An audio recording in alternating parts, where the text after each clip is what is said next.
santa sana lai sambang mon sa san hiền ta asang vang lu pe khengin va bang ka lian ni cha sana lai za sa te zong tho le ki dinga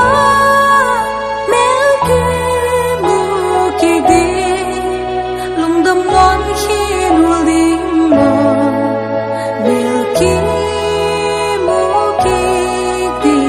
yo hun le kum te ki ve zelin ingak twai lai te ni hun bi se hong tung non ta sian huaya tang bang dam teng it na to twai lai te ni chibai o mi hing dam sung hun thuma khena aman phapen le mi teng teng mit tuk na twai lai hun zanga de til thei lai dinga ham phat na hon pia ito pa min phatin thupi na ama ipia ahi hampha ikisak kom kom in wang lai huna de tel na him him bol thak thei non het lo dinga yai khovel nusia a atang ton mun ding uzwana si na han wal honaliam san itwai lai pi te I itin isun ma ma a tu ni hunin amau te ngai na hong thak zel hi hima le sabki thei ding hinon lo a hi manun I hi thei sun amau te sun thu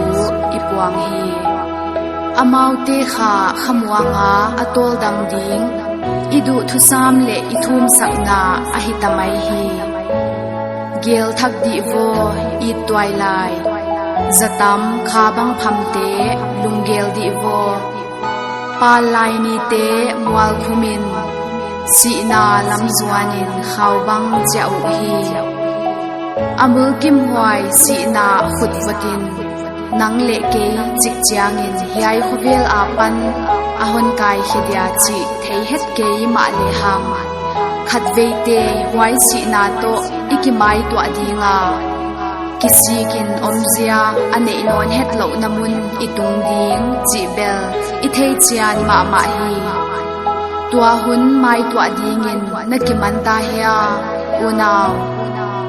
se thei khovel thil tang ton dai lo ding te le siat na hon tun ding nek le don te kya buai pi in tang ton thil te gel lowin khovel adin nakizang be mai ding mo ahon siampa hon de na nangai to ange ya amaya nadin hun chiangin banggen ding nanei dia unaw